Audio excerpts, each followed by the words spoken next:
Joint directors, कक्षा सभी आज तक के सभी छात्र से जुड़े हुए हैं। मुझे शिक्षकगण, पालकगण और हमारे प्राचार्य, हमारे डीओस, जॉइंट डायरेक्टर्स सभी आज इस मंच से जुड़े हुए हैं। मुझे आप सबको बताते हुए खुशी है कि हमारे बीच आज हमारे विभाग की प्रमुख सचिव मैडम रश्मि अरुण शमी हमारे साथ हैं। मैं मैम को बताना चाहूँगी कि आज का ये सत्र जो अपन ने आयोजित किया है मैम, इसमें अपन ये बताना चाहते हैं कि विगत 3 माहों में जो कोविड के दौरान चुनौतियां रही हैं, उस समय में स्कूल शिक्षा विभाग ने जो कार्रवाई की है, साथ ही 9वीं से 12वीं कक्षा तक के छात्र छात्राओं को बताना चाहते हैं, शिक्षकों को बताना चाहते हैं कि अब 1 जुलाई आज प्रारंभ हो गया है हमारा नया शैक्षणिक सत्र। तो उसमें हम क्या क्या गतिविधियां किस तरह से करने जा रहे हैं। तो मैं सबसे पहले मैडम से आग्रह करूंगी कि वो हम सबको मार्गदर्शन प्रदान करें, फिर अपन विस्तार से इस पर चर्चा करेंगे। थैंक यू मिस केवल। नमस्कार, मेरा नाम रश्मि अरुण शमी है। मैं प्रमुख सचिव स्कूल शिक्षा हूँ। आज के इस कार्यक्रम में आप सभी का स्वागत है। ये जो फेसबुक लाइव इवेंट आज आयोजित किया गया है, इसका उद्देश्य है कि आपको, वैसे तो आप सब जानते ही हैं, फिर भी एक संक्षेप में आपको बताया जाए कि हमने कोविड के दौरान क्या आपकी सहायता से क्या क्या गतिविधियां की हैं और अब इस अत्यंत चुनौतीपूर्ण समय में हमारे आगे की व्यवस्थाएं कैसे चलेंगी। आप जानते हैं कि नॉर्मली जो शैक्षणिक सत्र है वो 15 जून से प्रारंभ होता था और अप्रैल के महीने में भी 1 महीना स्कूल चलते थे, किंतु इस बार लॉकडाउन के कारण हमने मार्च के अंत में ही स्कूलों को बंद कर दिया था। अप्रैल का पूरा माह स्कूल बंद रहे। मई ऐसे भी हमारे जो अवकाश होते हैं, ग्रीष्म अवकाश होते हैं, और जून का भी आधा हिस्सा ग्रीष्म अवकाश के ही रूप में होता है। सामान्यतः अगर कोविड सिचुएशन नहीं होती तो 15 जून से स्कूल खुल जाते और हम स्कूल्स में एडमिशन प्रारंभ करके अब तक पढ़ाई प्रारंभ कर देते, किंतु कोविड के कारण पूरे जून के महीने में स्कूल्स बंद रहे। अभी भी आपने अखबार में पढ़ा होगा और पोर्टल पे भी हमारे निर्देश स्पष्ट हैं कि 31 जुलाई तक सभी शैक्षणिक संस्थाएं बंद रहेंगी। शैक्षणिक संस्था बंद रहने का उद्देश्य ये है कि किसी प्रकार से कोई भी बच्चे को या किसी भी टीचर को ऐसे असुरक्षित कोई स्थिति का सामना ना करना पड़े जिसके कारण उनको दिक्कत हो सके। किंतु शैक्षणिक संस्थाएं बंद रहने का ये मतलब नहीं है कि पढ़ाई नहीं होगी। पढ़ाई तो निरंतर चलती रहेगी और उसके लिए क्या व्यवस्थाएं होंगी, कैसे करेंगे, हम बच्चों तक कैसे पहुंचेंगे, हमारे शिक्षक क्या तैयारियां करेंगे जिससे कि बच्चे कठिन समय में भी पढ़ाई से जुड़े रहें, इसी पर सारा आज का प्रोग्राम केंद्रित है। मैडम अभी विस्तार से बताएंगी कि क्या क्या व्यवस्थाएं राज्य की तरफ से की जा रही है, शासन की तरफ से, क्या हमें जो हमारे शिक्षकगण हैं उनसे हमारी क्या अपेक्षाएं हैं, पेरेंट्स से हमारी क्या अपेक्षाएं हैं और बच्चों से क्या अपेक्षाएं हैं। हम किसी भी तरह से इस मुश्किल की घड़ी में बच्चों या माता पिता पर एक्सेसिव हम बोझ नहीं डालना चाहते, उनको परेशान नहीं करना चाहते, लेकिन हम ये भी समझ रहे हैं कि अगर हमारे बच्चे पढ़ाई से जुड़े नहीं रहे तो एक बहुत जबरदस्त किस्म का लर्निंग लॉस क्रिएट हो जाएगा। बच्चे जो पढ़े थे उससे अगर जुड़े नहीं रहेंगे तो बहुत सी चीजें वो भूल सकते हैं और आगे चल के कठिनाई आएगी। इसलिए वो पढ़ाई से जुड़े रहें, इसके लिए बहुत सी व्यवस्थाएं अभी की गई थी, लेकिन अब एक ज्यादा स्ट्रक्चर्ड तरीके से इसको किया जाएगा। अब मैं अनुरोध करूंगी मिसेस कियावत से कि आप लोगों को वो बताएं। इससे पहले सिर्फ एक बात मुझे और कहनी है, वो ये है कि आप सभी लोग जो है जानते हैं कि अभी आज से राज्य का एक बहुत ही बृहद कार्यक्रम प्रारंभ हुआ है। कोरोना को लेकर के एक डोर टू डोर सर्वे का कार्यक्रम प्रारंभ हुआ है। आप में से बहुत सारे लोग हैं जो इस अभियान से जुड़े होंगे। अगर आप उसमें से जुड़े हैं तो आप चिंता मत करें, आपको जो काम बताया जा रहा है वो ऐसा है कि आप उस अभियान के साथ जुड़ते हुए भी कर सकते हैं। कोई आप पे कोई अतिरिक्त भार नहीं डाला जा रहा। हमारी मंशा किसी भी तरह से ये नहीं है कि आप बहुत परेशान हो इस समय में, पर यह है कि आप दोनों काम, अगर आप उस काम से जुड़े हैं तो दोनों काम आप सुविधापूर्वक तरीके से कर लें। अगर आप उससे नहीं भी जुड़े हैं तो भी एज अ कॉमन सिटीजन, तो हम सब उसी अभियान से जुड़े हुए हैं, तो भी आप अपना योगदान उसमें बनाए रहे हैं। Thank you. आज डॉक्टर्स डे भी है और कोरोना की आपने बात की है तो मैं चाहूंगी आप सभी को बधाई भी दें आज डॉक्टर्स डे के लिए। आज 1 जुलाई है। डॉक्टर्स डे के भी जो मैं आज वो नहीं जुड़े हैं, लेकिन फिर भी हमारे बहुत सारे पेरेंट्स होंगे ऐसे या हमारे टीचर्स भी होंगे जिनके परिवार में कोई ना कोई मेडिकल फील्ड से जुड़े हैं, तो उन सभी को डॉक्टर्स डे की बहुत बधाई। Thank you. Thank you ma'am. Ma'am ने जैसे अभी अपने को मार्गदर्शन दिया, मैं आगे बताना चाहूँगी कि बच्चों, आप सब बच्चों को सबसे पहले तो बहुत बहुत बधाई। मैम भी को भी बताना चाहूँगी, मैम इस बार बच्चों ने पिछले वर्ष जो आपने निर्देश दिए थे और इन्होंने जो बहुत अच्छी से पढ़ाई की है, तो उसका ये परिणाम रहा है कि इस वर्ष हमारे कक्षा 9 का परिणाम 10% अधिक आया और कक्षा 11वीं का परिणाम में 5% वृद्धि हुई है। तो इस तरह से 10th का रिजल्ट 49 से 59% हुआ है और 81 से 86% हुआ है। तो इसके लिए मैम सभी टीचर्स को और सभी बच्चों को और उनके अभिभावकों को बहुत बधाई कि उन लोगों ने इतना एफर्ट और इतनी मेहनत लास्ट टाइम की, जिसके हमारे बच्चों का रिजल्ट इम्प्रूव हुआ। जी, तो मैम आगे ये बताना चाहूँगी और बच्चों को भी विशेष कहना चाहूँगी कि बच्चों इस 3 माह की अवधि में आप लोगों ने तो पढ़ाई की है, पर आपके साथ साथ हमारे शिक्षकों ने भी बहुत मेहनत की है। मैं बताना चाहूँगी कि इन 3 माह में हमारे शिक्षकों ने सबसे पहले ब्रिटिश काउंसिल ने इंग्लिश का एक बहुत अच्छा मूक कोर्स ऑर्गेनाइज किया, that is massive online open course, जिसमें कि ma'am English language assessment in classroom बताया गया और लगभग हमारे 7000 टीचर्स ने इस प्रशिक्षण को लिया। इसी तरह मैं बताना चाहूँगी कि मेंटल हेल्थ का एक हैप्पीनेस प्रोग्राम चल रहा है, अलोहा अध्यात्म विभाग जो अपना चलाता है, a life of happiness and fulfilment. तो ऑनलाइन हमारे 10,000 शिक्षक साथी इसमें जुड़े और इन्होंने इस कोर्स को किया है मैम। इसी तरह मैम ये जो अपना स्पोर्ट्स के एकेडमी है, गोपी चंद फलेला जी का जो मेंटर है जहाँ ELMS फाउंडेशन, उसमें हमारे गवर्नमेंट स्कूल के 300 PTIs ने एक कोर्स किया और 21 डेज का LNCP त्रिवेंद्रम से एक कोर्स साइन ने ऑर्गेनाइज कराया था, जिसमें हमारे 3000 प्राइवेट और गवर्नमेंट टीचर्स भी जुड़े हैं।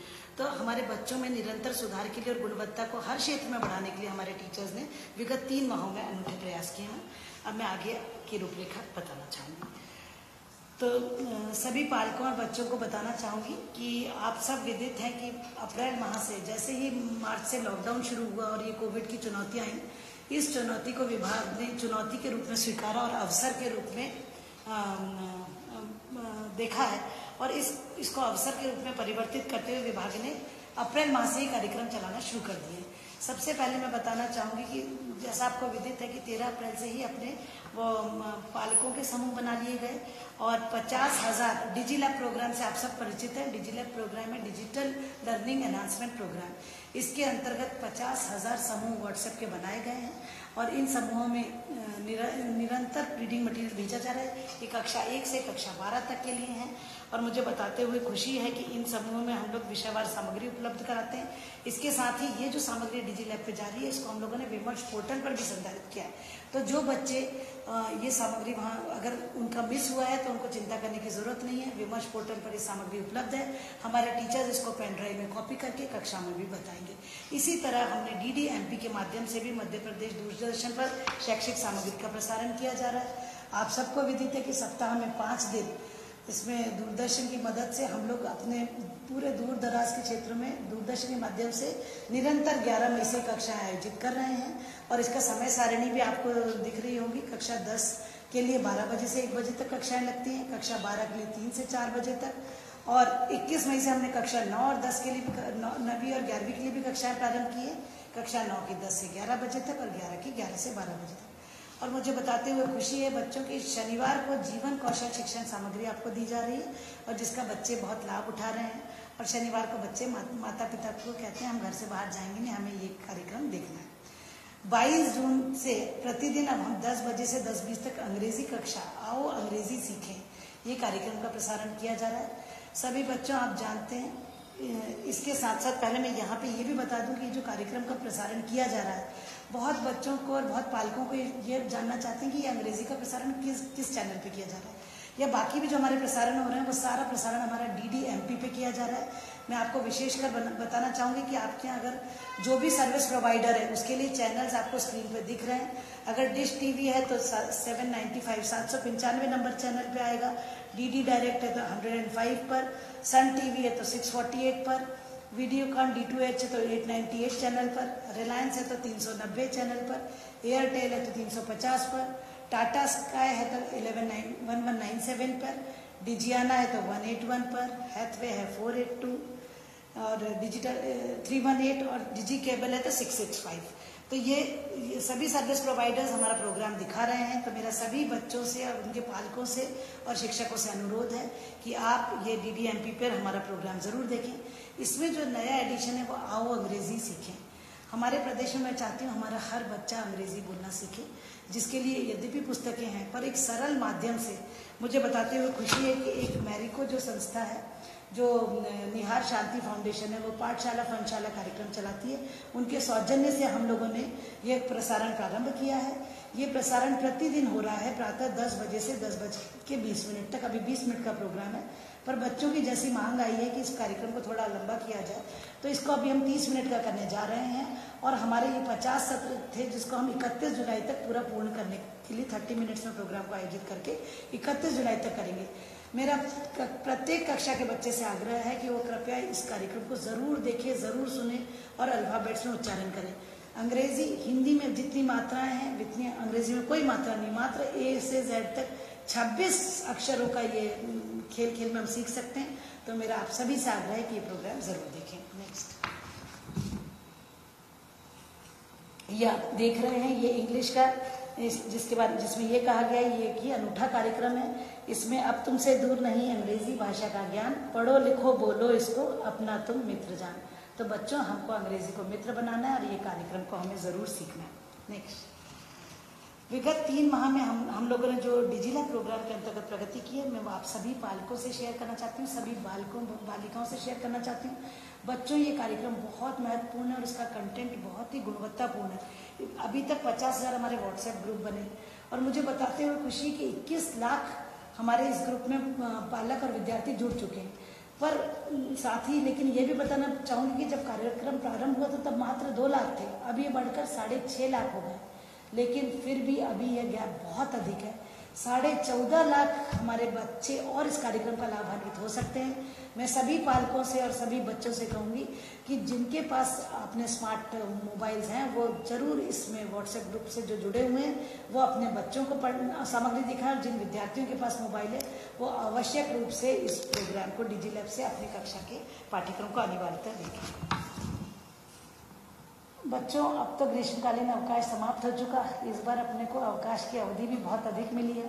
तो अभी हम विगत 3 माह से अवकाश मना चुके हैं और मुझे खुशी है बताते हुए कि हमारे शिक्षक साथी भी आके आग्रह कर रहे हैं और बच्चे भी चाह रहे हैं कि अब अध्ययन अध्यापन शुरू होना चाहिए।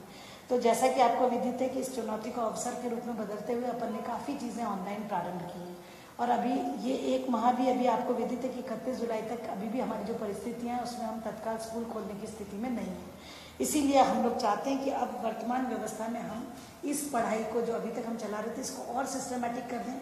जैसा कि आपको विदित है कि कक्षा 9 से 12 का मटेरियल हम न सिर्फ डिजिलैब में मोबाइल के माध्यम से भेज रहे हैं वरन टीवी से भी भेज रहे हैं और साथ ही साथ अब हम पुस्तकें भी लाएंगे। तो सबसे ज़्यादा जरूरी है कि इसमें हम सामंजस्य बिठाएं।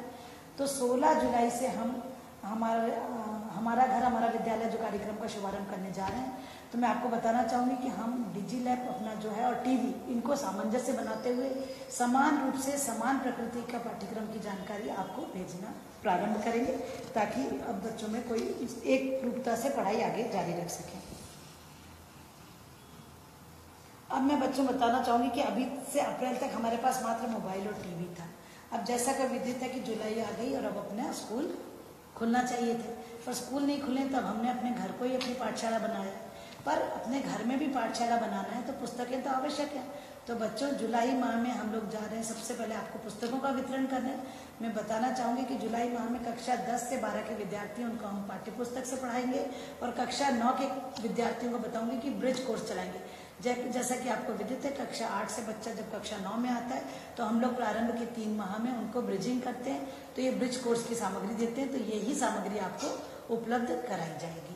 और ये जरूर बताना चाहूँगी कि ये सामग्री तीनों 16 जुलाई से वही सामग्री डिजिलैब पे होगी, वही टीवी पे दी जाएगी और वही ब्रिज कोर्स की सामग्री आपके घर में उपलब्ध होगी कक्षा 9 में और पाठ्य पुस्तकें भी उपलब्ध होंगी। बहुत सारे पालक चाहते हैं कि उनका बच्चा CBSE बोर्ड दे या NCERT की पुस्तकें पढ़े। मुझे बताते हुए खुशी है कि मध्य प्रदेश एमपी बोर्ड ने भी अभी एनसीईआरटी की पुस्तकों को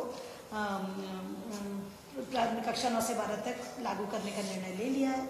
और वर्ष 2020-21 में हम कक्षा 9 में हिंदी, अंग्रेजी, संस्कृत, उर्दू और सामाजिक विज्ञान की पुस्तकें ला रहे हैं। कक्षा 11 में हिंदी, अंग्रेजी, संस्कृत और उर्दू की पुस्तकें ला रहे हैं। और कक्षा 12 में इतिहास, राजनीति, समाजशास्त्र, भूगोल और अर्थशास्त्र की पुस्तकें देंगे। मैं ये भी बताना चाहूँगी कि कक्षा 9वीं और 11वीं में अब इस सत्र से हमारा पूरी पुस्तकें एनसीईआरटी की चलेंगी और वर्ष 21-22 से कक्षा 9 से 12 तक का संपूर्ण पाठ्यक्रम एनसीईआरटी का होगा। अब ये बताना चाहूँगी कि जैसा मैंने अभी आपसे चर्चा की कि हम बच्चों आपको पाठ्य पुस्तकें वितरित करने जा रहे हैं, तो इसके लिए सबसे पहले ज़रूरी है कि पाठ्य पुस्तकें जो हमारी छप चुकी हैं इनको सबसे पहले हम विकासखंड स्तर पर पहुंचा दें, जो कि कार्यवाही हमारी निरंतर जारी रही है। और अब हम आज से अपने ब्लॉग्स को और सभी जो मेरे शिक्षक साथी प्राचार्यगण, संकुल प्राचार्य सुन रहे हैं, ये सामग्री जो विकासखंड तक पहुंच जाएगी। आपको 6 जुलाई तक अपनी अपनी शालाओं में पुस्तकों को लाना है। उसके बाद अपन चाहेंगे कि 7 जुलाई से 15 जुलाई के बीच में बच्चों को प्रवेश दे दिया जाए और साथ ही साथ पुस्तकों का वितरण भी कर दिया जाए। और मैं ये भी बताना चाहूँगी बच्चों की पुस्तकों के, चूँकि अब घर में विद्यालय रहेगा तो आपको टाइम टेबल भी हम इन पुस्तकों के साथ टाइम टेबल भी उपलब्ध कराएंगे, वो उस और साथ में मासिक कैलेंडर देंगे। तो वो पुस्तकों के साथ अवश्य लेकर जाइए ताकि आप अपने घर में उसको चस्पा कर लें और उसके अकॉर्डिंग हमारा घर हमारा विद्यालय कार्यक्रम का 16 जुलाई से विधिवत शुभारंभ किया जा सके। तो बच्चों अब जरूरत है कि शाला स्तर पर जो पाठ्य पुस्तक वितरित होंगी, साथ ही साथ अब मैं यहाँ पर इसमें हमारे टीचर्स की भूमिका बहुत महत्वपूर्ण है। उनको निर्धारित करना होगा कि शाला स्तर पर वो चरणबद्ध तरीके से जो हमारे प्रिंसिपल साहिबान हैं वो बच्चों को आमंत्रित करने के लिए कक्षावार दिनांक और समय निर्धारित करते हुए विद्यार्थियों को बुलाएंगे और उनको पाठ्य पुस्तकों का वितरण करेंगे। यहाँ मैं यह भी बताना चाहूँगी कि हमारे बहुत से श्रमिक भाई बहन दूसरे प्रदेशों से भी हमारे प्रदेश में लौट कर आए, तो बहुत सारे बालक भी, हमारे बच्चे भी आए हैं साथ में। उनकी शिक्षा की निरंतरता को जारी रखना आवश्यक है बच्चों। तो जो भी बच्चा प्रवेश लेने आएगा वो अपने साथ अपनी पुरानी कक्षा की पुस्तकें लेकर आएगा। और मैं सभी स्कूलों से आग्रह करूंगी कि जो भी बच्चा स्कूल में पहले प्रवेश लेगा, प्रथम पावे के आधार पर वो पुस्तकें वितरित की जाएंगी। और जो पुरानी पुस्तकें बच्चों की वो बुक बैंक में अनिवार्यतः जमा कीजिए, क्योंकि आपको विदित है कि पुस्तकों को छपने में बहुत समय लगता है और मैं नहीं चाहती कि कोई भी बच्चा पुस्तक प्राप्त करने से वंचित रहे। प्रत्येक स्कूल में बुक बैंक की स्थापना की जानी चाहिए। कक्षा 9 से 12 तक की पुरानी पुस्तकें बुक बैंक पे उपलब्ध रहना चाहिए, ताकि हमारे जितने भी छात्र एनरोल होंगे इस वर्ष, प्रत्येक छात्र को पुस्तक मिल जाए और छात्रों का एनरोलमेंट बढ़ने की काफ़ी संभावना है, क्योंकि काफ़ी बच्चे हमारे दूसरे प्रदेशों से अभी अपने अपने घरों को वापस लौटे हैं। हमारा घर हमारा विद्यालय के साथ मैं पुनः याद दिलाना चाहूँगी कि पाठ्य पुस्तकों के साथ विद्यार्थियों को टाइम टेबल अवश्य दीजिए, ताकि वो घर पर उस टाइम टेबल को फॉलो कर सके। अब अगली बात है हमारे विद्यालय में प्रवेश की। अब सबसे ज़्यादा जरूरी है कि बच्चों को प्रवेश देना है, तो जैसा मैंने आपको बताया है कि प्रधान अध्यापक का ये दायित्व होगा कि वो निकटस्थ जो माध्यमिक शाला है वहाँ से हाई स्कूल या हाई सेकेंडरी स्कूल जो निकटस्थ है उसमें कक्षा 8 के बच्चों की टीसी उपलब्ध कराएंगे। और वो टीसी प्राप्त करने के आधार पर जो हमारे हाई सेकेंडरी हाई स्कूल के प्राचार्यगण हैं वो विद्यार्थियों को प्रवेश के दिनांक की सूचना देंगे। और हमको विद्यार्थियों की ट्रैकिंग अभी से करना है ताकि हमारे 100% बच्चे प्रवेश ले सकें। और एक परिसर एक शाला के लिए जैसा आप सभी को विदित है कि कक्षा 8 का जो विद्यार्थी है वो स्वतः ही हमारा प्रवेश ले लेगा और उसका नामांकन एनरोल हो जाएगा हमारे स्कूल में। नेक्स्ट, कक्षा 10वीं और 12वीं, मैं ये बताना चाहूँगी कि 10वीं और 12वीं का जो गत वर्ष का परीक्षा परिणाम है उसके आधार पर अब हमारे बच्चों को यहाँ पे नामांकित किया जाना है। अब मुद्दा आएगा कक्षा 11वीं का कि 11वीं के बच्चों को हम कैसे प्रवेश दें, क्योंकि अभी 10वीं का रिजल्ट नहीं आया। तो मेरा आप सभी से अनुरोध है कि 10वीं के विद्यार्थियों के जो प्री बोर्ड के अंक हैं उसके आधार पर आपको 11वीं में प्रावधिक प्रवेश देना है। ये बात ध्यान से सुन लीजिए। 10वीं के जो विद्यार्थी हैं, अगर हमारा 10वीं का रिजल्ट अभी 6 जुलाई तक आ जाता है तो बहुत अच्छा है, अगर नहीं आता है तो प्री बोर्ड के अंकों के आधार पर 11वीं में प्रोविजनल एडमिशन दे दीजिए। कक्षा 11 में जो बच्चे प्रवेश लेंगे बहुत जरूरी उनका विषयों का चयन कराना। इसलिए मैं विशेष रूप से चाहूंगी, प्रशिक्षकों से अनुरोध करूंगी कि जब ये बच्चे प्रवेश के लिए आए, चूंकि आपने इनको शिक्षा दी हुई है 10वीं कक्षा तक और आप इनका इंटरेस्ट और इंक्लिनेशन, अपन इनका इंटरेस्ट टेस्ट और एप्टीट्यूड टेस्ट भी कराया है, तो इनको कैरियर ऑप्शंस के आधार पर इनका इंटरेस्ट को देखते हुए इनकी काउंसलिंग करें और इनको सही विषय चयन करने में मदद कराएं। ये बहुत अधिक महत्वपूर्ण है, क्योंकि 11वीं में हम जिस विषय में प्रवेश ले लेते हैं उसी से हमारे आगे का कैरियर डिसाइड होता है। कोरोना संक्रमण को देखते हुए हो सकता है कि कुछ बच्चे हमारे दूसरे जिलों से आए या दूसरे प्रदेशों से आए और हो सकता है उनके पास टीसी भी उपलब्ध ना हो, पर आपको इसकी चिंता करने की जरूरत नहीं है। अगर टीसी या मार्कशीट बच्चों के पास नहीं भी है तो आप उनको प्रोविजनल एडमिशन जरूर दें।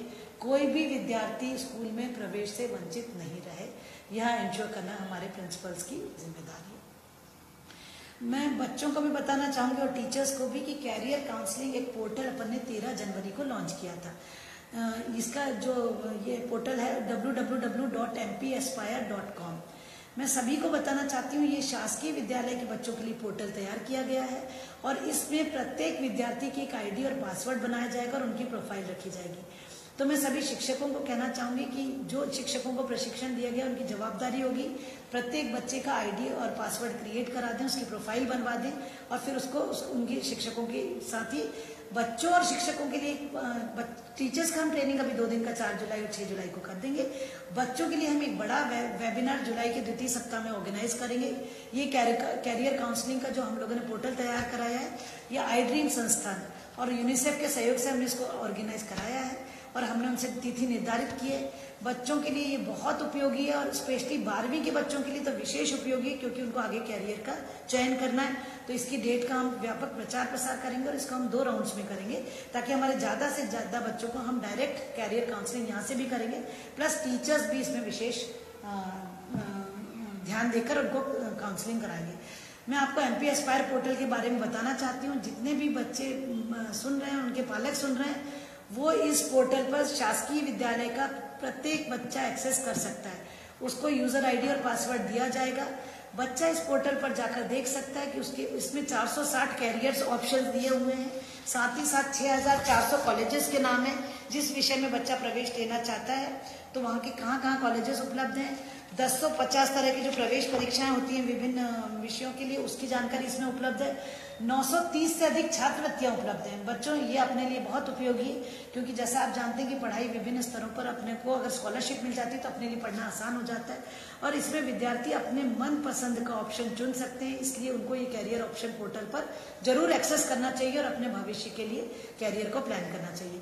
तो इसमें राज्य के अंदर के जो हमारे कैरियर ऑप्शन है वो दिखाया, इंटरनेशनल और स्टेट लेवल के कहाँ प्रवेश प्रक्रिया, उसके लिए क्या क्या पात्रता की शर्तें और राष्ट्रीय और अंतर्राष्ट्रीय स्तर की भी छात्रवृत्तियां इस पोर्टल पर दिखाई गई हैं। इसलिए मेरा आप सभी से अनुरोध है कि आप इस पोर्टल को जरूर एक्सेस करेंगे और इसके लिए जो प्रॉपर ट्रेनिंग है वो दी जा रही है और जुलाई के 2nd वीक में हम आपको एक तिथि निर्धारित करके ऑनलाइन आई ड्रीम से सीधे आपको इसके बारे में प्रशिक्षण दिलवाएंगे। नेक्स्ट, अब बात आती है विद्यार्थी जब प्रवेश लेने आएगा तब वो अपना पाठ्यपुस्तक प्राप्त करने शाला में आएगा, तो हमको विशेष ध्यान रखना है, जैसा कि अभी मैडम ने भी आपको बताया था और आप सब अच्छे से भली भांति परिचित हैं कि ये जो कोरोना 19 है इससे फाइट करने के लिए जरूरी है।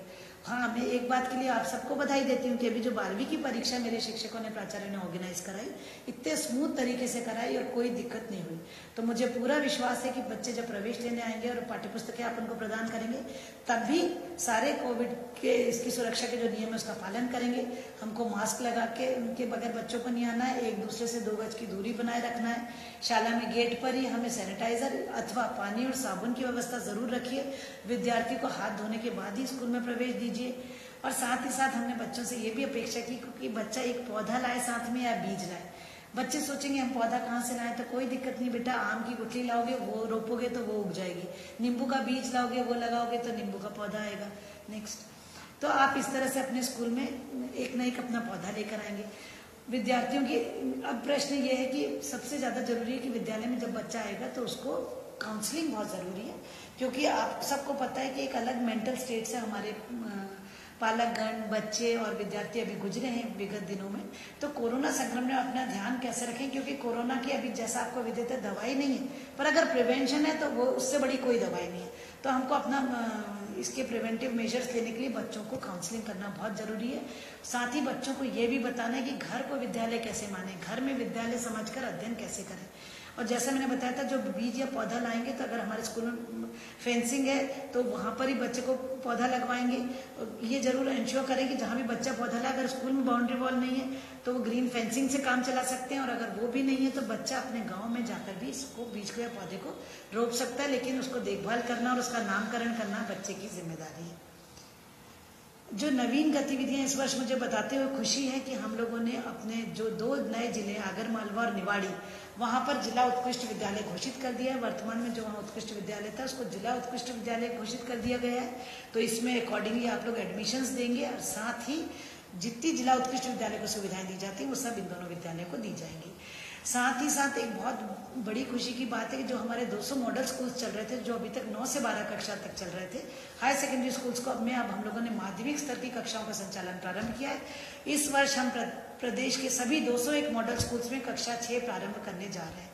और साथ ही साथ मुझे ये भी बताते हुए खुशी है कि हमने कक्षा 6 में एक इंग्लिश मीडियम सेक्शन और कक्षा 9 में एक इंग्लिश मीडियम सेक्शन खोला है। मैं उन सभी पालकों को कहना चाहती हूँ कि अब आपको चिंता करने की ज़रूरत नहीं है। अगर आपके बच्चे आरटी के अंतर्गत इंग्लिश मीडियम स्कूल्स में भी पढ़े हैं तो वो हमारे मॉडल स्कूल में कक्षा 9 में प्रवेश ले सकते हैं, कक्षा 6 में इंग्लिश मीडियम सेक्शन में प्रवेश ले सकते हैं।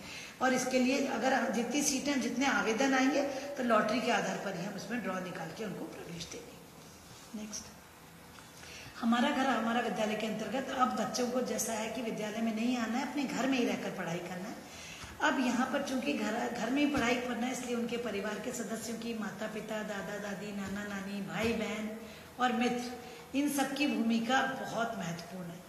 मैं आप सबको ये कहना चाहूँगी कि हम सभी परिवार के सदस्यों को अपने बच्चों को उत्साह से मोटिवेट करना है, उनका उत्साहवर्धन करना है और उनको निरंतर मार्गदर्शन देना है कि उनका घर ही उनकी प्रथम पाठशाला है। विद्यार्थी को एक अच्छा माहौल घर में देना है, बड़े बुजुर्गों से उनको ज्ञान की बातें सीखना है ताकि उनका और उनकी जो अपनी वोकैबुलरी है और उनका जो शब्दों का भंडार है वो और अधिक बढ़ सके। साथ ही मैं पालकों को विशेष सहयोग चाहूंगी कि वो घर में बच्चों को पढ़ने के लिए प्रेरित करेंगे। बच्चों को जोर से पढ़ने के लिए कहिए, चाहे वो अंग्रेजी पढ़े चाहे वो हिंदी पढ़े, और घर में अपना कितना भी बड़ा घर हो, घर में एक स्थान बच्चे को नियत करिए कि बेटा यहाँ बैठ के आपको पढ़ाई करना है। और मुझे सभी माता पिताओं से आग्रह करना है कि अपने बेटों को भी मोबाइल दें, अपनी बेटियों को भी मोबाइल दें। कहीं कहीं ये पता चलता है कि बेटियों को मोबाइल माता पिता नहीं दे रहे। भैया, बेटियां भी आगे बढ़ेंगी और आपका नाम रोशन करेंगी। इसी तरह दूरदर्शन में भी जो दिखाना है, तो वो जो टीवी का टाइम जब हमारे कार्यक्रम आते हैं, मतलब जब शिक्षा विभाग के पाठ्य सामग्री प्रदाय की जाती है, उस समय में दूरदर्शन बच्चों के लिए ही खुले रहेंगे और बच्चे उनको निरंतर देखेंगे और अपने वीडियो प्रोग्राम्स देखेंगे। कक्षा 9 से 12 तक के विद्यार्थियों के लिए ये जो 16 जुलाई तिथि है, उस दिन से पूरा आपको सिंक्रोनाइज पाठ्यक्रम मिलेगा। आप चाहे तो डिजिलैब से पढ़ाई कर सकते हैं, आप चाहे तो टीवी देख सकते हैं, और साथ ही साथ जो हमने टाइम टेबल दिया है उसको फॉलो करना नितांत आवश्यक है। मैं प्रत्येक विद्यार्थी से कहना चाहती हूँ, कक्षा 9 से अब आपके जीवन के एक नए उसकी शुरुआत होती है। आपका पूरा कैरियर आपके 9वीं 10वीं 11वीं 12वीं पर निर्भर है। आपकी जिंदगी की ये नींव है। अगर हमारी नींव मजबूत होगी, हम अच्छे से पढ़ पाएंगे। मैं सभी बच्चों को कहना चाहती हूँ, टाइम टेबल अवश्य फॉलो कीजिए। स्कूल में आप 6 घंटे पढ़ते हैं, हमने आपको इतना बड़ा टाइम टेबल नहीं दिया है, हमने आपको मात्र 4 घंटे का टाइम टेबल देंगे। तो प्रत्येक बच्चा जब स्कूल से वापस पाठ्य पुस्तकें लेकर जाएगा तो इंश्योर करें कि उसके साथ टाइम टेबल भी उसको मिल जाए। साथ ही साथ शनिवार को हम लोग जीवन कौशल शिक्षा देंगे, और शनिवार को ही जो आपने 5 दिन पढ़ा है उसका अभ्यास किया जाना है। साथ ही साथ प्रत्येक टीचर से मेरा आग्रह है कि शनिवार के लिए एक टेस्ट प्रतिदिन, प्रति सप्ताह जो पढ़ाया है उस पर एक टेस्ट जरूर बनाकर बच्चों को देंगे, और बच्चे टेस्ट करके व्हाट्सएप पे डाल सकते हैं। और बच्चे टेस्ट करके अगर टीचर के संपर्क में पंचायत भवन में या सप्ताह में 1 दिन मुलाकात करते हैं तो उनको दे सकते हैं, और नहीं तो अपनी कॉपी तैयार करके रखेंगे। जैसे ही स्कूल खुलेगा हमारे चेक करेंगे। नेक्स्ट, जो साप्ताहिक समय सारिणी है वो शिक्षकों और विद्यार्थियों को डिजिलैब समूह के माध्यम से भी भेजी जाएगी। अगर स्कूल में आपको नहीं मिल पा रही है तो उसकी इतनी चिंता करने की जरूरत नहीं है, वह हम इसके माध्यम से भी भिजवाएंगे। समय सारिणी बहुत क्लियर रहेगी। इसमें आपको पूरा लक्ष्य दिया गया, आपका टारगेट नियत किया गया है। मैं कामना से कहना चाहूंगी, हमारी एडिशनल डायरेक्टर कामना हमारे साथ है, ये अब आपको समय सारिणी के बारे में जानकारी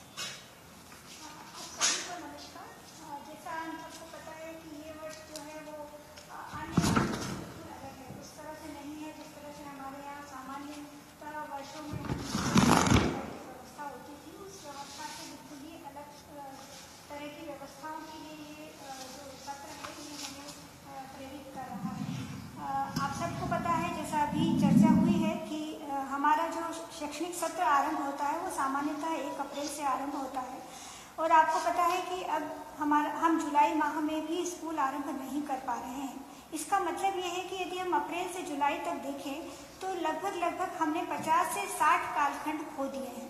इसका मतलब ये है कि सामान्यतः हमारे जो स्कूलों में कालखंड होते हैं उन कालखंडों में लगभग 180 कालखंड में हमारा जो पाठ्यक्रम है वो पूरा होता है। अब जब हम 50-60 कालखंड हमारे समाप्त हो चुके हैं तो ऐसी स्थिति में निश्चित रूप से हमको अपने पाठ्यक्रम को भी रिवाइज करना है, जो राष्ट्रीय स्तर पर भी और सभी राज्यों के स्तर पर भी किया जा रहा है। और जो पाठ्यक्रम सामान्यतः 180 कालखंड का है उसको अब घटाकर 130 से 150 के कालखंड तक लाया जा रहा है, ताकि जो विद्यार्थी हैं उन पर ज़्यादा बोझ न पड़े और बच्चे जो हैं वो आसानी से उस पाठ्यक्रम के माध्यम से पढ़ पाएँ।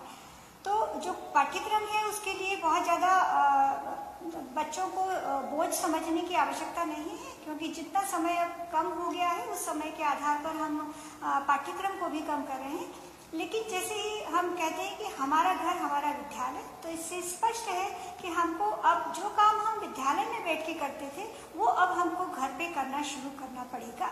यदि हम वो नहीं करेंगे तो शायद हमारी जो आगे की पढ़ाई है, न केवल इस साल की बल्कि उसके बाद जो हमारी निरंतरता डिपेंड करती है जिस पर कि हम अगले साल भी जो पाठ्यक्रम पढ़ेंगे उससे हमारा जो लिंक है वो प्रभावित न हो। तो जो मिनिमम चीज़ें हैं जो आपको इस वर्ष के पाठ्यक्रम में पढ़नी ही आवश्यक होगी, उनके लिए हमको विशेष प्रयास करना होगा। और उसी के लिए राज्य स्तर से हमने एक सभी जो विषय विशेषज्ञ हैं उनके साथ चर्चा करके एक प्रत्येक कक्षा के लिए समय सारणी तैयार की है, जिसमें जैसे यदि हम कक्षा 9 के लिए बात करें तो सोमवार से शुक्रवार तक प्रतिदिन 3 घंटे बच्चों को कम से कम घर पे पढ़ना पड़ेगा। जैसा आपको पता है कि यदि आप स्कूल जाते, बच्चे यदि स्कूल आते तो सुबह 10:30 बजे से 4:30 बजे तक स्कूल लगता है, तो उनमें से कम हमको उतने घंटे यदि हम स्कूल जाते और पढ़ते, तो यदि हम उतने घंटे नहीं पढ़ पाते हैं तो भी कम से कम हमको आधे मतलब उसका 50% तो घर पर पढ़ना ही होगा। तो कक्षा 9 के लिए जो हमने समय सारणी तय की है उसमें सभी बच्चों को सोमवार से शुक्रवार प्रतिदिन कम से कम 3 घंटे पढ़ना होगा। और इन 3 घंटों में हमने ये भी तय किया हुआ है, जैसा आप लोगों को पता है कि 10 बजे से 11 बजे तक कक्षा 9वीं के लिए दूरदर्शन पर भी प्रसारण होता है, और जो व्हाट्सएप ग्रुप्स बने हुए हैं उनमें भी DGLEP के माध्यम से हम सब्जेक्ट वाइज जो वीडियोस हैं वो हम आप लोगों से शेयर करते हैं। तो जैसा अभी आयुक्त महोदया ने भी बताया कि अब हम इसको सबको सिंक्रोनाइज कर रहे हैं, और जो दूरदर्शन पर आएगा वही जो DGLEP के व्हाट्सएप ग्रुप्स हैं उसमें भी आएगा। तो जो कक्षा 9वीं के लिए हमने अभी पाठ्यक्रम जो दैनिक समय सारणी बनाई है उसमें यह है कि 10 बजे से 11 बजे तक तो वो दूरदर्शन पर देखेंगे, अथवा जो DGLEP के माध्यम से जो व्हाट्सएप ग्रुप में सामग्री आ रही है उसको पढ़ेंगे, उसके माध्यम से पढ़ेंगे। और उसके अलावा 12 बजे से 12:30 तक और 12:30 से 1 बजे तक मतलब लगातार 1 घंटा हिंदी और अंग्रेजी पढ़ें, और 2 बजे से 3 बजे तक गणित और विज्ञान पढ़ सकते हैं। तो इससे 3 घंटे यदि आप रोज बच्चे पढ़ेंगे तो निश्चित रूप से उनकी जो लर्निंग कैपेसिटी है, कॉम्पिटेंसीज हैं, उनमें इम्प्रूवमेंट होगा। शनिवार को जो भी हम सोमवार से शुक्रवार तक जो भी पाठ्यक्रम पढ़ेंगे उस पाठ्यक्रम का रिवीजन और दोहराव किया जाएगा शनिवार को। इसके साथ ही हम जीवन कौशल शिक्षा के जो जो कंटेंट है, जो वीडियोस हैं, वो भी आपके साथ शेयर करेंगे। और साथ ही ये भी जरूरी है कि हम जो पढ़ रहे हैं उससे हम कितना सीख पा रहे हैं इसका असेसमेंट भी साथ साथ होता रहे। तो एक दिन जो है वो किसी एक विषय का टेस्ट इसमें आवश्यक रूप से होगा, ताकि बच्चे कितना सीख पा रहे हैं घर पर ये भी ध्यान हमें पता चलता रहे और शिक्षकों को इसकी जानकारी होती रहे। इसी प्रकार से कक्षा 10वीं के लिए जैसा आपको पता है कि 12 बजे से 1 बजे तक दूरदर्शन पर प्रसारण होता है, और DGLEP के माध्यम से भी हम वीडियोस का प्रसारण करते हैं। 12 बजे से 1 बजे तक हम प्रतिदिन जो प्रसारण करते हैं उसमें 2 विषय होते हैं, जिसमें 30 मिनट के 2 वीडियोस होते हैं, और 2 सब्जेक्ट पर मार्गदर्शन दिया जाता है, 2 सब्जेक्ट्स को पढ़ाया जाता है। तो तो चूंकि 10वीं आप सब लोग को पता है कि बोर्ड परीक्षाएं होती हैं, इसलिए हमको कम से कम जो बच्चे हैं उनको 4 घंटे घर पर पढ़ना होगा। और उसके लिए ये जो दैनिक समय सारणी आपको दिखाई जा रही है, इस दैनिक समय सारणी के आधार पर यदि पढ़ेंगे तो सभी बच्चों के लिए बेहतर होगा। शनिवार को जैसा नवीं के लिए बताया गया था, उसी तरह से 10वीं में भी शनिवार को सप्ताह में पढ़े गए पाठों का रिवीजन, दोहराव और जीवन कौशल शिक्षा के साथ ही एक विषय के टेस्ट की व्यवस्था भी की जाएगी। कक्षा 11 के लिए थोड़ा सा समय हमको ज़्यादा बढ़ाना पड़ेगा, क्योंकि हमको यहाँ पर जो है वो स्ट्रीम्स में सभी लोग डिवाइड हो जाते हैं। कुछ बच्चे साइंस लेंगे, कुछ मैथ्स लेंगे, कुछ कॉमर्स लेंगे, कुछ आर्ट्स के विद्यार्थी होते हैं। तो इसीलिए सोमवार से शुक्रवार तक, चूँकि बच्चे बड़े भी हो गए हैं और आगे चल के उनको इसी के माध्यम से वो अपना कैरियर भी डिसाइड करते हैं, इसलिए उनसे ये अपेक्षा होगी कि वो कम से कम 4 घंटे 20 मिनट प्रतिदिन पढ़ें। ये एक सुझावात्मक समय सारणी हमने दी है, लेकिन इस समय सारणी को आप अपने स्तर से परिवर्तित भी कर सकते हैं, लेकिन आपको ये तय करना है कि जो 4 घंटे 20 मिनट का समय दिया गया है, उन 4 घंटे 20 मिनट में प्रत्येक सब्जेक्ट को कम से कम 40 मिनट आप पूरे दिन भर में पढ़ लें। यदि आप इस समय सारणी को फॉलो करते हैं तो निश्चित रूप से आप बेहतर तरीके से पढ़ पाएंगे।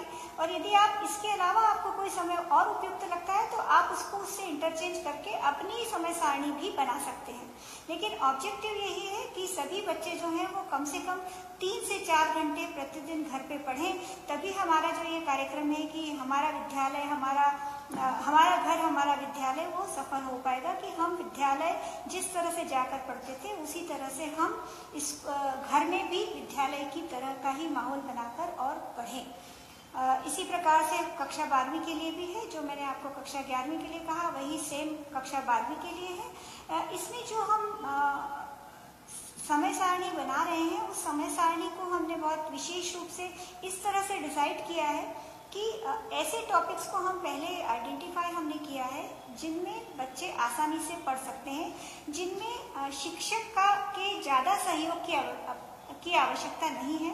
यदि उनको थोड़ा भी सहयोग मिलेगा तो बच्चे जो हैं वो आसानी से उन चैप्टर्स को पढ़ सकते हैं। तो हम जो साप्ताहिक समय सारणी देंगे उसके प्रारूप में हमने ये चीज़ें ली हैं कि वो कौन सा टॉपिक किस दिन पढ़ सकते हैं, उस टॉपिक के जो सब टॉपिक्स हैं, उसके जो चरण हैं उनका भी जिक्र होगा, और उन टॉपिक्स को कैसे पढ़ें उसके बारे में टिप्स भी उसमें दिए जाएंगे, ताकि बच्चे जो हैं वो अपने घर पे पढ़ पाएँ। और जो लिंक अवेलेबल हैं, जो वीडियोस अवेलेबल हैं, उन सब की लिंक भी उसमें शेयर की जाएगी। यदि आपके पास मोबाइल है तो आप उस लिंक से देख पाएंगे, और यदि आपके पास मोबाइल नहीं है तो भी आप जो है वो उस पाठ को जो दूरदर्शन पर प्रसारित होगा उसको आप देख पाएंगे। लेकिन जिनके पास मोबाइल होगा निश्चित रूप से उनके पास ज़्यादा व्यवस्थाएं हो पाएंगी, क्योंकि बहुत सारी लिंक जो एडिशनल लिंक्स होंगी वो भी उनके लिए अवेलेबल हो पाएंगी।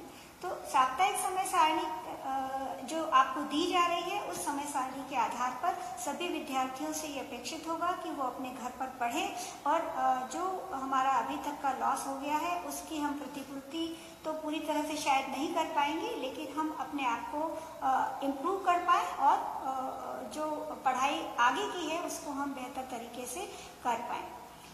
जैसा आप लोगों को पता है कि सामान्यतः यदि हमारा अकादमिक सत्र शुरू हुआ होता तो हमारा त्रैमासिक परीक्षा हमारी निश्चित रूप से सितंबर के फर्स्ट वीक में या सेकेंड वीक में होती है। लेकिन वर्तमान में जो परिस्थितियां हैं, संभवतः हमारा त्रैमासिक मूल्यांकन नहीं हो पाए, तो उसके लिए भी राज्य स्तर से प्रोजेक्ट वर्क तैयार किया जा रहा है और सभी बच्चों के साथ शेयर किया जाएगा। जो बच्चे जो हैं वो अपने घर पर रहकर किस तरह के प्रोजेक्ट्स बना सकते हैं, और उन्हीं प्रोजेक्ट्स के आधार पर त्रैमासिक मूल्यांकन होगा।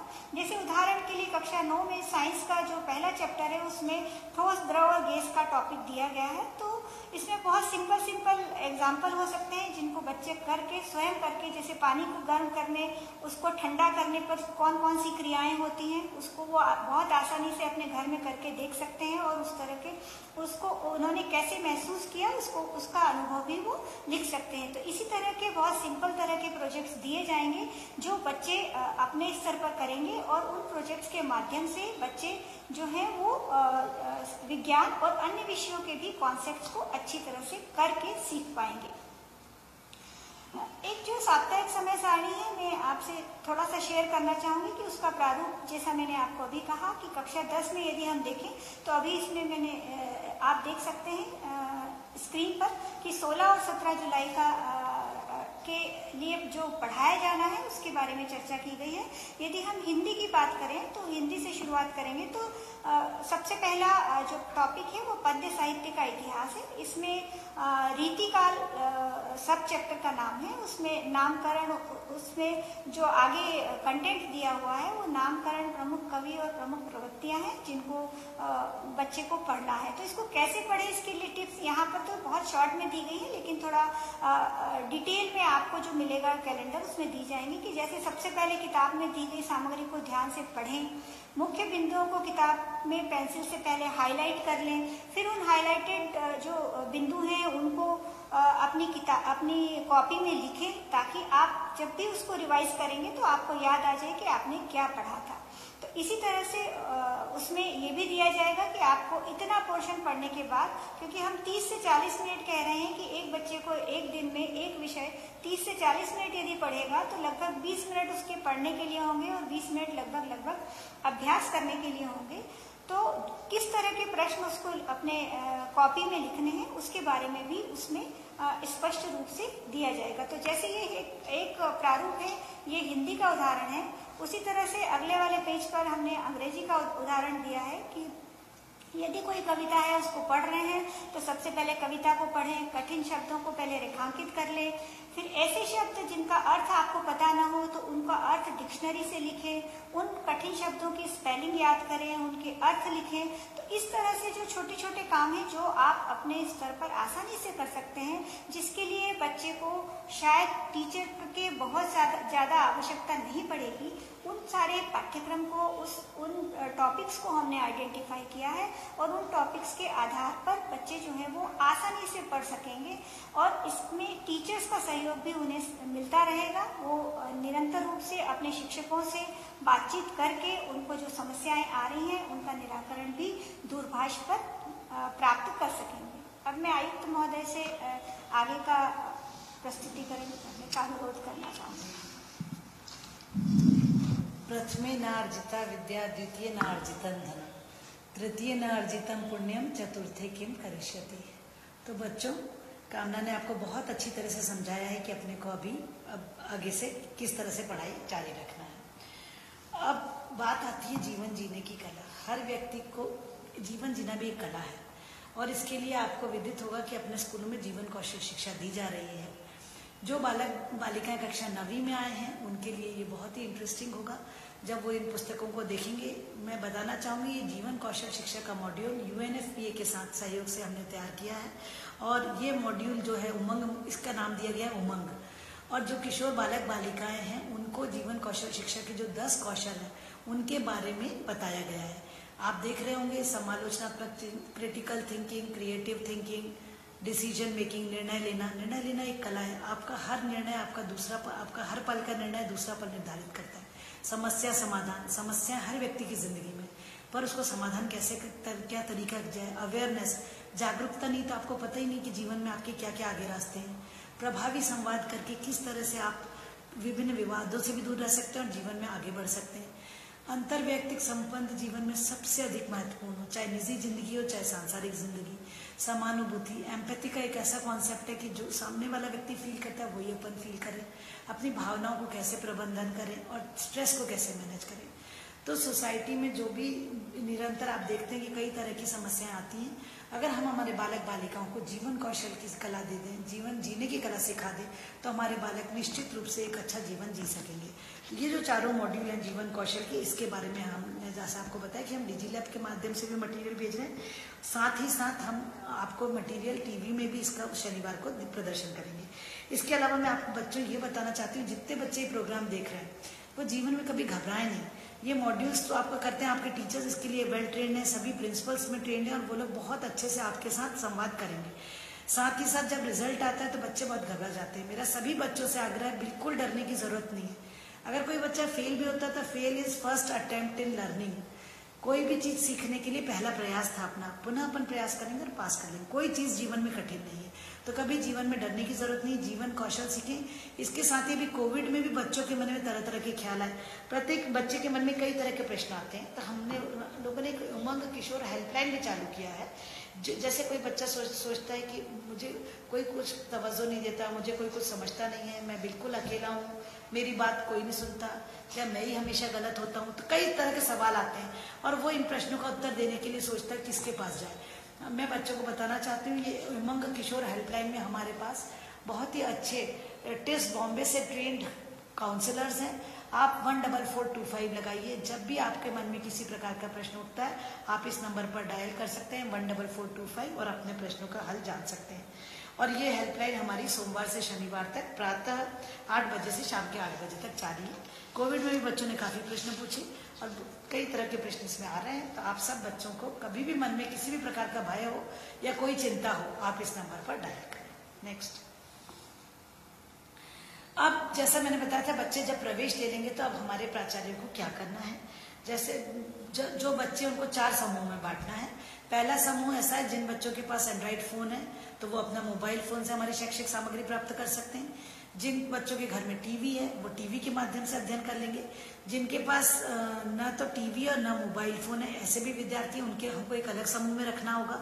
और ऐसे विद्यार्थी हैं जिनके पास मोबाइल या टीवी दोनों है लेकिन पढ़ने में रुचि नहीं है, तो ऐसे हमको 4 समूहों में अपने विद्यार्थियों को बांटना होगा। नेक्स्ट, जब हम ये समूह बना लेंगे तो जैसा मैंने कहा, समूह 1 तो डिजिलैब के माध्यम से हमारी शैक्षिक सामग्री देख लेगा, समूह 2 टीवी है तो टीवी से पढ़ लेगा।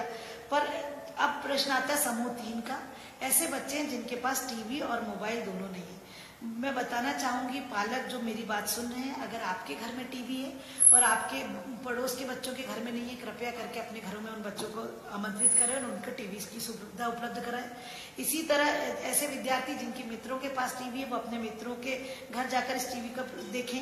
बड़े भाई बहन और छोटे भाई बहन अब उनके साथ बैठ के टीवी देख सकते हैं। विद्यार्थी अध्ययन कैसे करेंगे इसकी चर्चा करेंगे। साथ ही मैं ये बताना चाहूंगी कि अभी हम लोगों ने पंचायत एवं ग्रामीण विकास विभाग के सहयोग से सभी सीईओ जिला पंचायतों को निर्देशित किया था और आप सभी मेरे टीचर्स ने ये बहुत अच्छी कार्रवाई की है कि प्रत्येक ग्राम पंचायत में ग्राम पंचायत भवन को हमारे बच्चों की पढ़ाई के लिए खुलवाया है।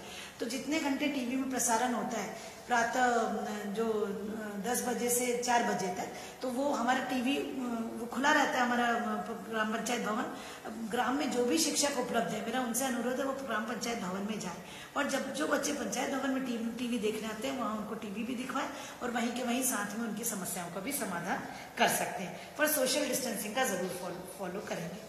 अब बात आती है समूह 4 की, जो सबसे की जिन बच्चों के पास या मोबाइल है या टीवी है या दोनों है और फिर भी उनकी रुचि नहीं है, तो बच्चों को पढ़ाई के लिए मोटिवेट करना, अब चूंकि शिक्षक हमारे घर पर उपलब्ध नहीं है इसलिए ये जिम्मेदारी पालकों की है। ऐसे बच्चों को मोटिवेट करें, उनके बड़े भाई बहन उनको मोटिवेट करें, उनके दादी नानी उनको मोटिवेट करें। विद्यार्थी शिक्षक जो है, मैं एक बहुत अच्छा कॉन्सेप्ट अभी हमारे को पता चला है कि जो विद्यार्थी, जो अच्छा बच्चा है, जो बच्चा अच्छी पढ़ाई कर रहा है, वो विद्यार्थी शिक्षक की भूमिका अदा कर रहा है गाँव में और अपने मित्रों को साथ में बिठा के उनको अध्ययन करा रहा है। तो ये पीयर लर्निंग का जो कॉन्सेप्ट है, इसको समूह 4 के लिए उनको बच्चों को जोड़कर प्रेरित कर उनको जरूर अध्ययन कराइए। अब बात आती है प्राचार्यों की जिम्मेदारी की। प्राचार्यों की जिम्मेदारी हमने बहुत अलग से अच्छे से डिफाइन करी है। जैसा मैंने आपको बताया, सभी प्राचार्यगण आप लोगों ने 4 समूह बना लिए, उनको अलग अलग लिस्टिंग कर लिया है, मोबाइल टीवी जिनके पास दोनों नहीं है और जिनकी रुचि नहीं। अब इनके जो समूह है इनको हमको रजिस्टर में इनके नाम अंकित करिए और साथ ही फिर अपने शिक्षकों की संख्या देखिए। इन शिक्षकों को इनके बच्चों के समूहवार और इनको बांट दीजिए। प्रत्येक बच्चा कोई ना कोई शिक्षक पालक होगा। जैसे घर में पालक जिम्मेदारी निभा रहे हैं, घर में ही रहकर ये शिक्षक पालक बच्चों को मदद करेंगे, तो वो बच्चे उनके साथ निरंतर जुड़ा रहेगा और पूरा फ्री रहेगा। उसको कोई भी अध्ययन करने में दिक्कत आ रही है तो वो अपने टीचर से शेयर करेगा। बच्चों की बराबर अध्ययन की प्रगति प्राप्त करेंगे। हमारा घर हमारा विद्यालय कॉन्सेप्ट में अपन टीचर शिक्षक पालक का कॉन्सेप्ट ला रहे हैं। तो हर बच्चे के लिए एक शिक्षक पालक भी रहेगा, साथ ही माता पिता की भूमिका बहुत अहम रहेगी। माता पिता से मेरा विशेष आग्रह और बड़े भाई बहनों से कि अपने छोटे भाई बहनों को भी मोटिवेट करके शिक्षक से जोड़े रखिए, और टीचर से स्वयं भी बात करेंगे पालक, और बच्चों की भी बात कराएंगे। और प्रतिदिन जो इनका ये जो अभियान है उसके बारे में ज्यादा से ज्यादा लोगों को, आसपास के बच्चों को जो आज कार्यक्रम नहीं भी सुन पा रहे उनको अवगत कराएंगे।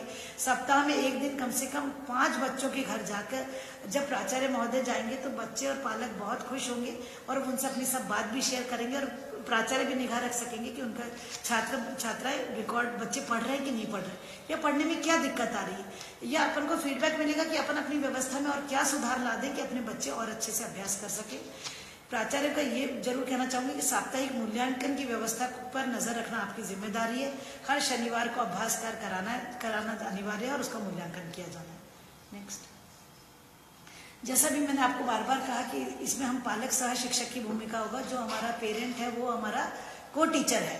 तो परिवार में कक्षा 9 से 12वीं में आपके मन में एक ख्याल आएगा कि बहुत बड़ी कक्षा है, इस कक्षा के बच्चे को तो टीचर ही पढ़ा सकता है, हम नहीं पढ़ा सकते।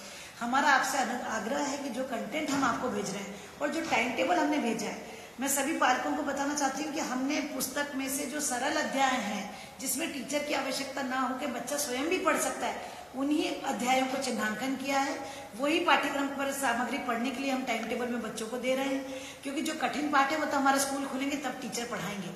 इसलिए कभी कभी आप सारिणी में देखोगे कि पाठ 1 की जगह पाठ 5 लिखा है, तो आपको घबराने की जरूरत नहीं है। पाठ 5 ऐसा सरल पाठ है जो बच्चा स्वयं पढ़ सकता है। अगर टीचर नहीं भी तो हमारा कंटेंट में इतनी चीजें वो वीडियो देखकर सीख सकता है और पढ़ सकता है। तो मेरा अनुरोध है कि टाइम टेबल आप अपने घर में चिपकवा दीजिए एक दीवार पर, और बच्चे का भी ध्यान रहेगा, आपका भी ध्यान रहे। बच्चे को घर में एक स्थान दीजिए, एक कोना दीजिए जहाँ पर बच्चा बैठ के शांति से पढ़ाई कर सके, उसको शिक्षा का कोना समझिए। और टीवी और एंड्रॉइड जो हमारे स्मार्ट फोन्स हैं, मेरा आपसे आग्रह है, अगर आप खेत पर जाते हैं, आप अपना मोबाइल लेकर जाते हैं, कोई बात नहीं, शाम को घर आए तो बिल्कुल नहीं भूलिए अपने बच्चे को मोबाइल देना और उसको पढ़ने के लिए प्रेरित कीजिए।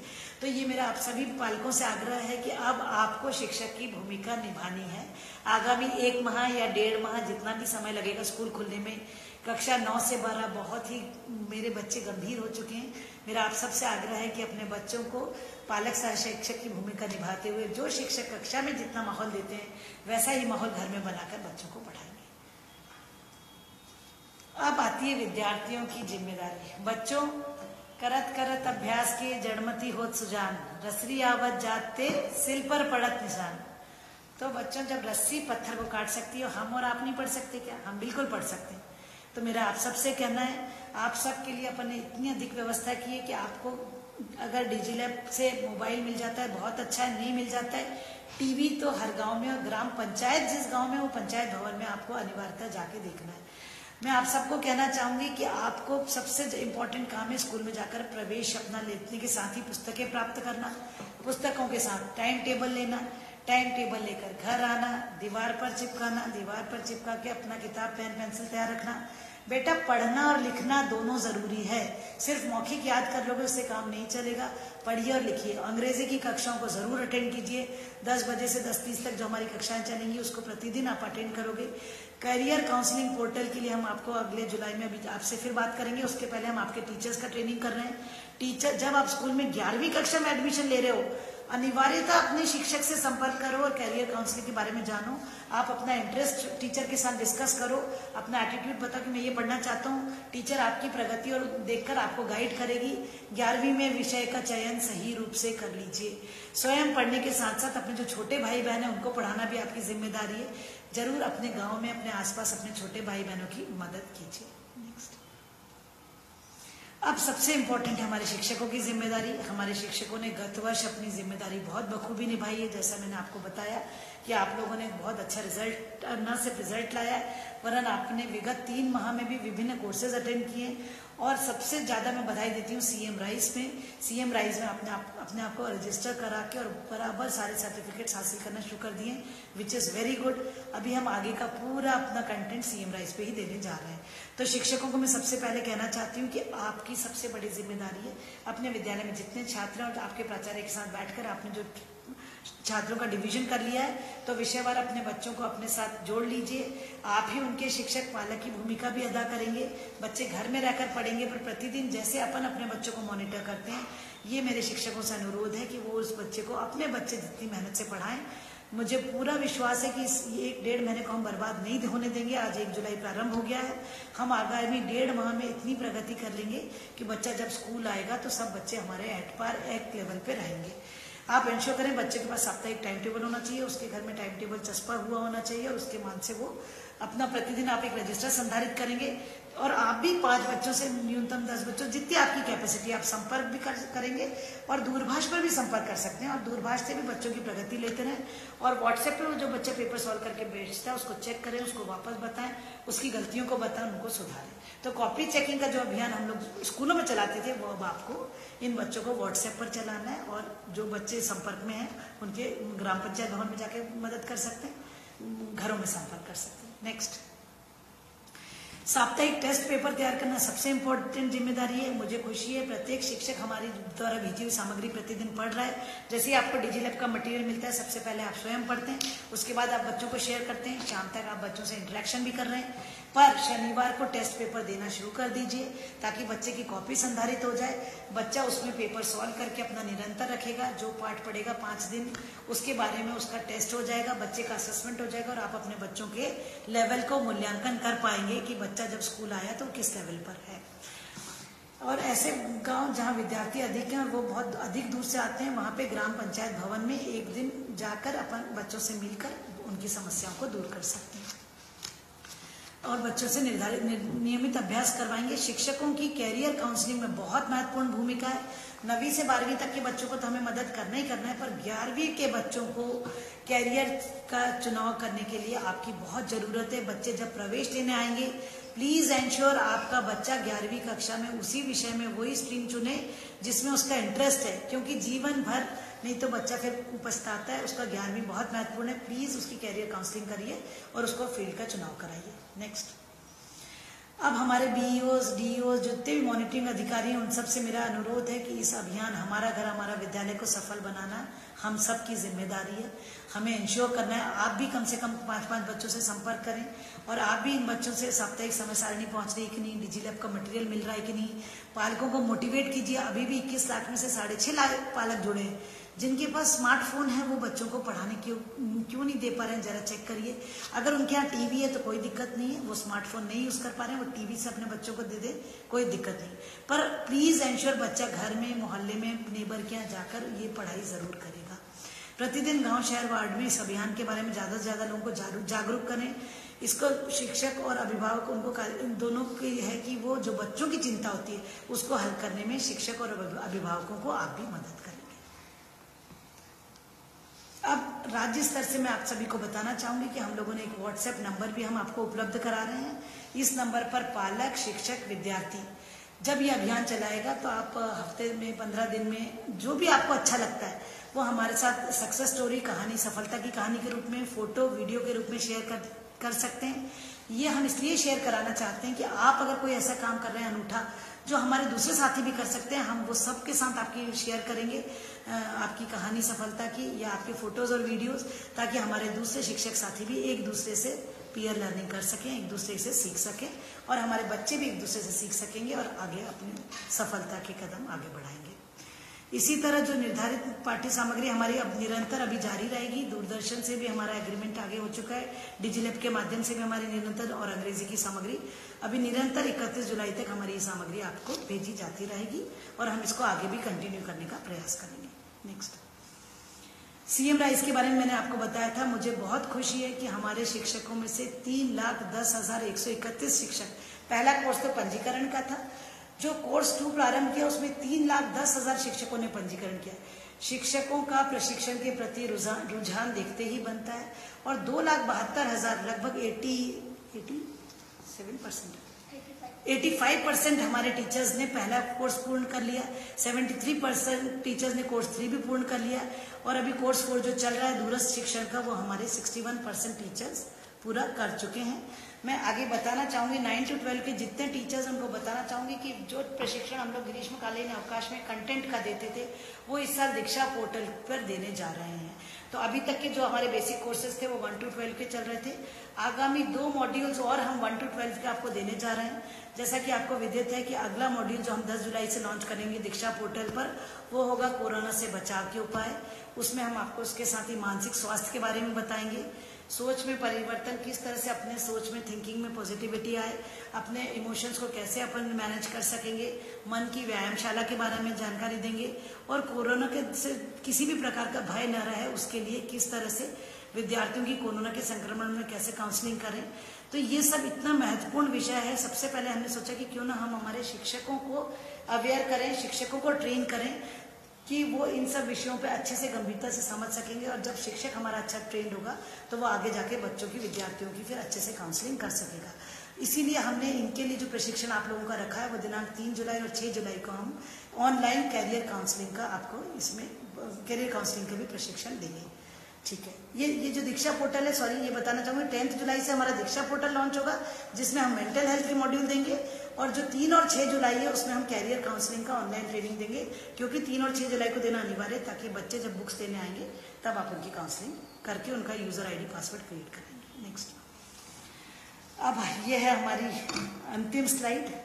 मैं आप सभी को बताना चाहूँगी कि ये जो आज हमने आपके सामने प्रस्तुति दी है इसमें हमारे बहुत सारे सहयोगियों ने हमको बहुत साथ दिया है। सबसे पहले मैं धन्यवाद ज्ञापित करना चाहूँगी साथ ई टीम का।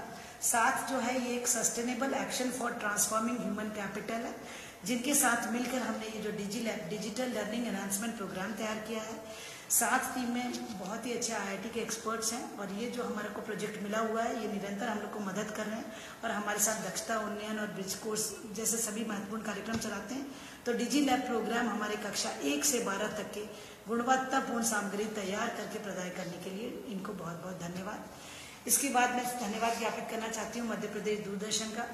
मैं सभी को बताना चाहूँगी कि जो क्लासरूम कार्यक्रम चल रहा है हमारा कक्षा 9 से 12 तक, प्रत्येक 1-1 घंटे की 4 घंटे की जो कक्षाएं दी जा रही हैं, दूरदर्शन ने हमको 2 घंटा निःशुल्क इसमें प्रदान किया है, उसके लिए उनका विशेष आभार। और हमारे कार्यक्रम को BRD में कन्वर्ट करके प्रसारित करने के लिए बहुत बहुत दूरदर्शन का आभार। अब बात आती है अंग्रेजी की। मैं मैरिको जो निहार शांति है, जिनकी पाठशाला फनशाला प्रोग्राम में जो चलाते हैं, जो दूरदर्शन पर इसका जो प्रसारण हो रहा है प्रतिदिन 10 बजे से 10:20 तक, आओ अंग्रेजी सीखें। इतना सरल और इतना व्यवस्थित कार्यक्रम जो चला रहे हैं जिसका फीडबैक भी हमें बहुत अच्छा प्राप्त हो रहा है, उसके लिए मैं विशेष रूप से आभार देना चाहूँगी मैरिको निहार शांति का।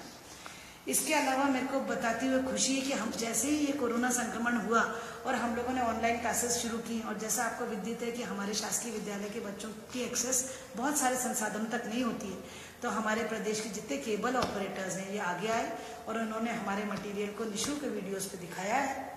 उसके लिए हम उनका बहुत बहुत धन्यवाद ज्ञापित करते हैं। इसके साथ ही उमंग जो हमारा मॉड्यूल लॉन्च कराया कक्षा 1 जो हमारा शनिवार को प्रोग्राम आ रहा है, जीवन कौशल शिक्षा का जो डिजी लैब पे मटेरियल जा रहा है, उसके लिए हम UNFPA का विशेष धन्यवाद ज्ञापित करते हैं। और अंत में सबसे विशेष धन्यवाद मैं देना चाह रही हूँ MP एस्पायर पोर्टल को, जिन्होंने हमारे बच्चों की कैरियर काउंसलिंग, पूरे कैरियर का निर्धारण जो जीवन में सबसे महत्वपूर्ण है, प्रत्येक बच्चे का कोई इंटरेस्ट होता है, कोई इंक्लिनेशन होता है, साथ ही साथ उसका एक एटीट्यूड को देखते हुए बच्चे को चयन करना है। दुनिया विशाल है, पर जैसा टेक्नोलॉजी है उसने दुनिया को एक बहुत क्षणिक उसमें मुट्ठी में ला दिया। वही उन्होंने कैरियर काउंसलिंग पोर्टल लॉन्च करके MP एस्पायर पोर्टल बनाया है और ये यूनिसेफ ने इसमें हमारा सहयोग किया और इसमें iDreams एक फाउंडेशन है जिसने हमारे लिए ये काम किया है, उनको हम विशेष रूप से आभार देते हैं। साथ ही अभी निरंतर इनका सहयोग हमारे साथ आगे जारी रहेगा और हमारे बच्चों को हम आगे शीर्ष पर ले जा पाएंगे। अंत में बच्चों से कहना चाहूँगी, बच्चों अभी तो ये पड़ाव है, हमें आगे बढ़ते जाना है, झरनों से संतोष न करना, पूरा सागर पाना है। छोटे शहरों के छोटे उत्सव अब हमारी मंजिल नहीं, सूरज की किरणों की तरह दुनिया में छा जाना है, दुनिया में छा जाना। तो बच्चों खूब मेहनत करना है, खूब परिश्रम करना है।